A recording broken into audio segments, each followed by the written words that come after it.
Labdien, dārgie novadnieki! Šogad mēs svinām 34.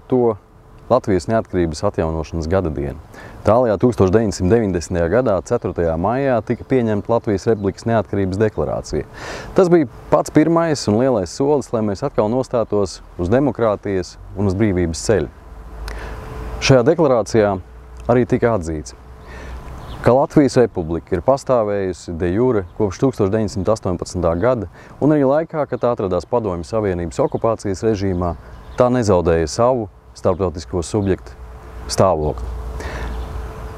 Tagad, pēc 34 gadiem, atskatoties uz okupācijas 50 gadiem, mēs zinām to ļaunumu, ko tas nodarīja mūsu valstī, mūsu tautai, mūsu republikai.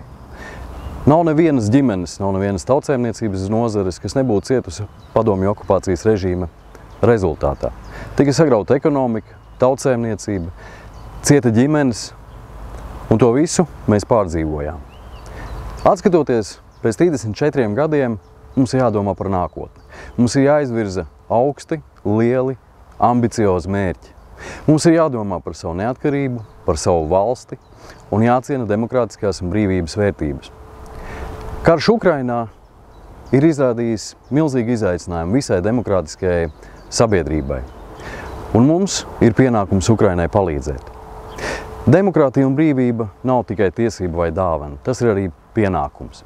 Tas ir pienākums vienmēr būt sardzē par brīvību un demokrātiju savā valstī, un vienmēr ir jāatbalsta tos, kas cīnās par savu brīvību un neatkarību. Tādēļ mēs turpināsim atbalstīt Ukrainu un domāsim arī par savas valsts aizsardzību un savas valsts drošību.